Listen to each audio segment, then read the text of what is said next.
Daniel and his friends were found to be more vibrant, more excellent, and I wanted to know why. I've read Daniel a couple times. This time when I read it, I was shocked. Come on, raise your worship in the room. Let your father sing over you.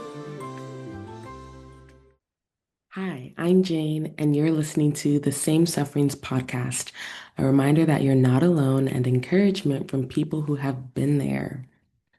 There is a verse that I have thought about quite a bit in the past year and a half, and that verse is Exodus chapter 1, verse 12.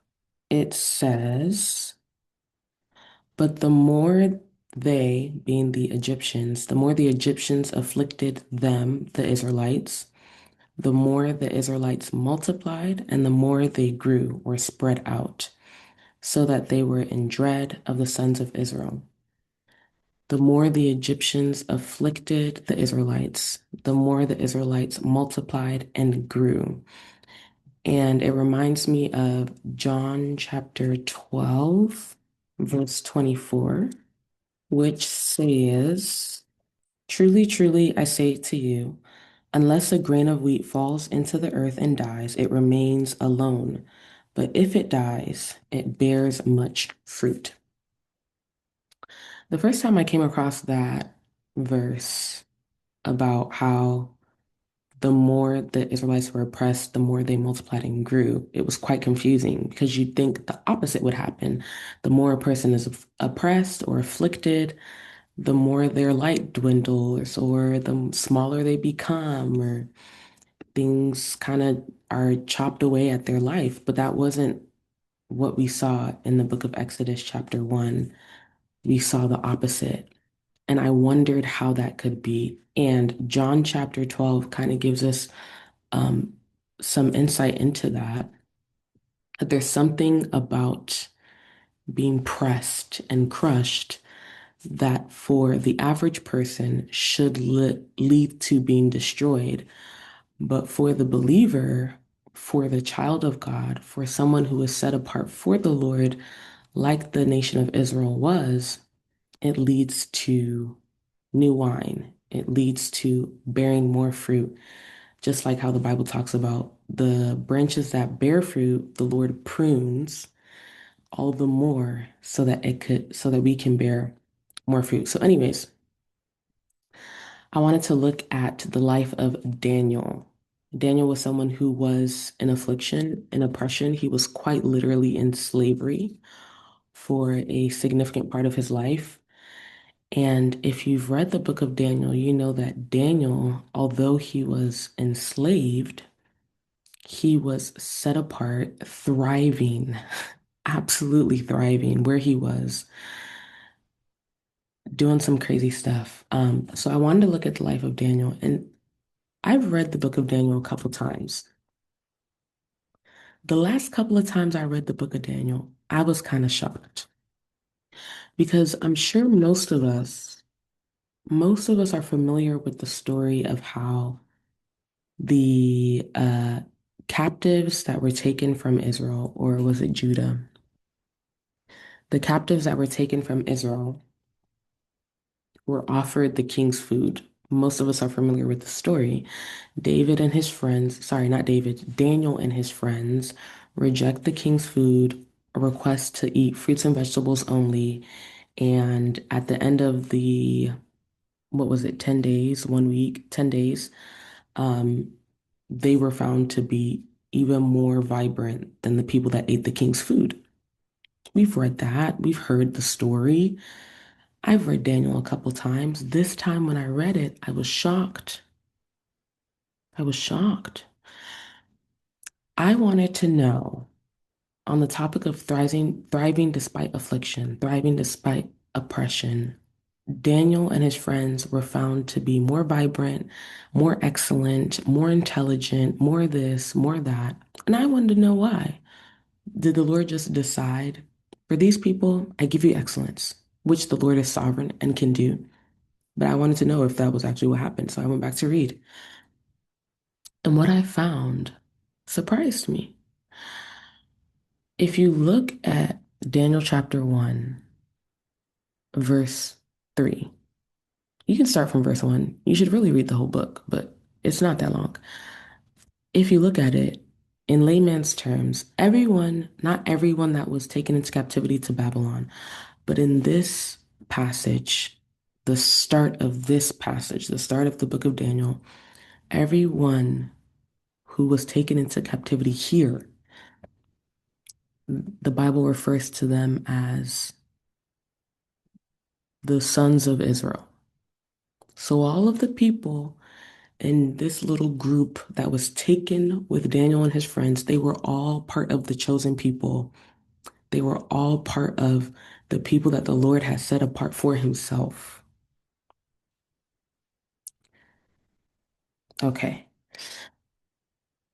The Bible talks about how some of them were of the royal family, some of them were nobles, youths in whom there were no defects, they were good looking, and baseline, they all showed intelligence of some sort.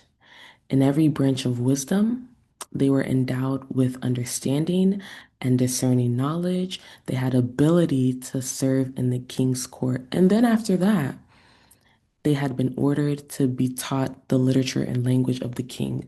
So the baseline for these people that were taken into captivity were that they were the bomb. They were already exceptional. They were already exceptional. Now, Daniel and his friends, amongst this exceptional group of God's chosen people, for some reason, were set apart all the more. And if you keep reading, we kind of find out why. Maybe there's more to the story, but so far, this is what we know. Verse 8 says, verse 8 says, but Daniel made up his mind that he would not defile himself with the king's choice food or wine. And his friends joined him in that decision. He made up his mind to set himself apart. His orientation was, hey fam, we belong to the Lord. We belong to somebody, and the food that's being offered to us belongs to their God. And so Daniel and his friends consecrated themselves from this already chosen group, and we see the result. Their appearance seemed better and they were fatter.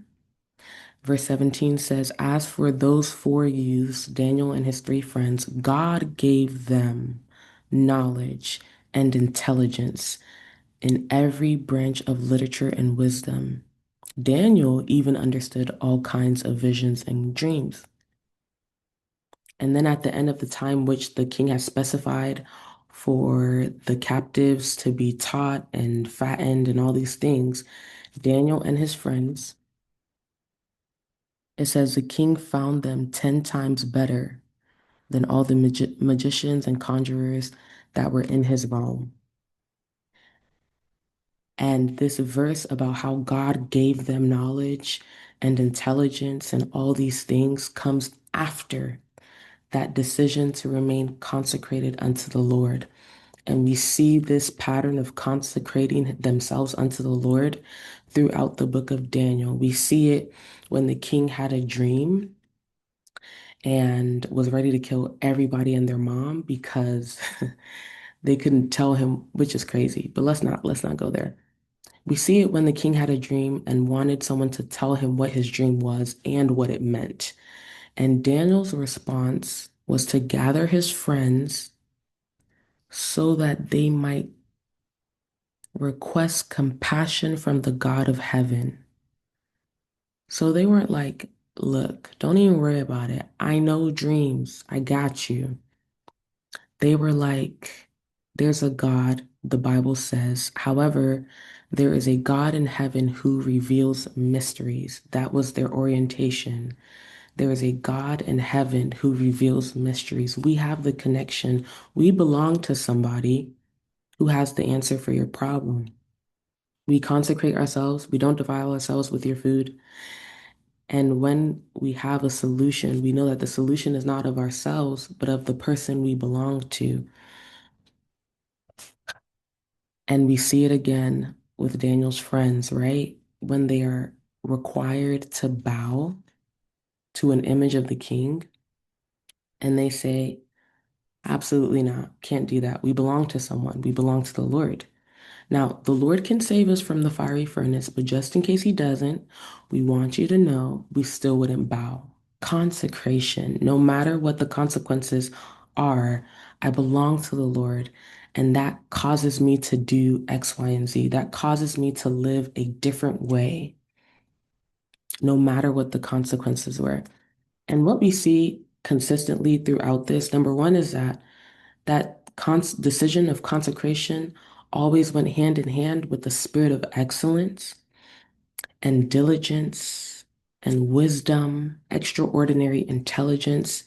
And after what seemed like a really dumb move for these people that claim to hold consecration to this super high esteem, what we see is the king going back to say, all of you guys, all of us in this kingdom, we have to give honor to these people's God because clearly there is something about him that we haven't seen in any other God. Every single time we see it, the Lord being glorified because some people decided to consecrate themselves, because some people decided to return the glory consistently back to him, to point back to him as the solution provider, even while they were in slavery. They were enslaved at this time, but they were thriving. They were set apart. They had, as it says in chapter 1, made up their mind that they would not defile themselves. And the Bible talks about how our light so shines and it results in people giving glory to the Lord. And we see that here in this, right? And we see it again. We see it again in Daniel's consistent prayer life, even when it was going to cost him his life. In fact, I think it's so funny that at the point where it was evident that his consistent prayer life was going to cost him, that his devotion to the Lord was going to cost him, at that time, he decided, let me make sure I open the window and I make sure you see me. Of course, they already had directives to pray in the direction of the holy city, but it was just so amazing to me. Anyways, amongst a group of already distinguished people, amongst a group of already chosen people, Daniel and his friends, all of whom were in slavery, all of whom had been taken from their home, taken from their families, and brought to this foreign land with foreign gods. In the midst of that, they continued to thrive following their decision to remain consecrated to the Lord. And Daniel outserved every last one of them kings who threatened to kill him, who threatened to do this one and threatened to do that one, and signed this decree that put him in the lion's den, and signed this decree that said they had to go through the fiery furnace. Daniel continued to serve and serve and serve and thrive and outlive, so much so that a new king came that had no idea about Daniel. And the king's mom was like, listen, there's this guy who has the spirit of a divine God in him. And that testimony of Daniel persisted, all following what? Consecration. Consecration. We see this in the life of Joseph, saying, how can I sin against my Lord?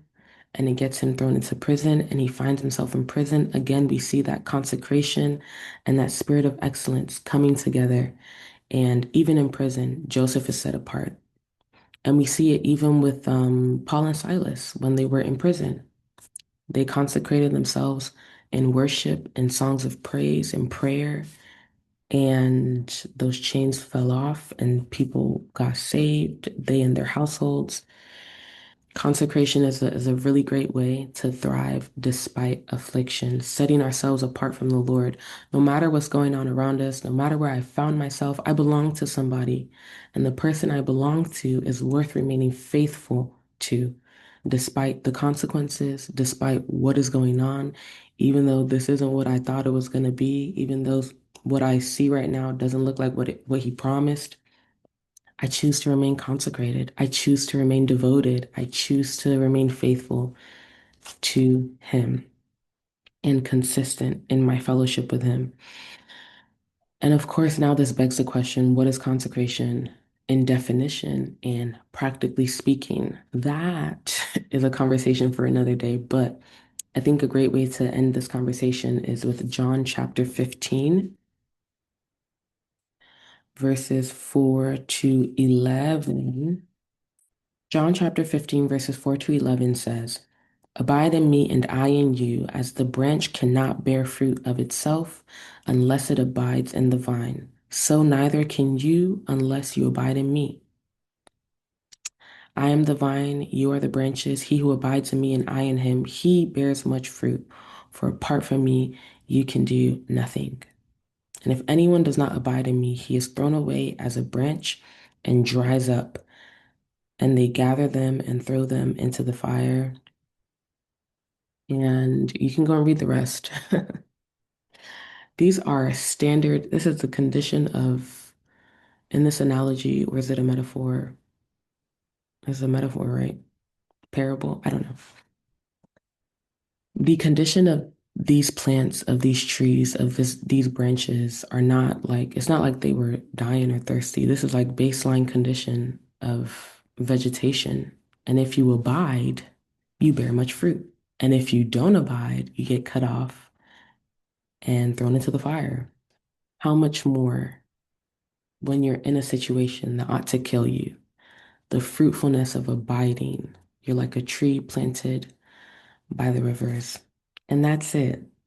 This is a really chill conversation. I wanted to talk about thriving despite affliction. I've wanted to talk about it for a while.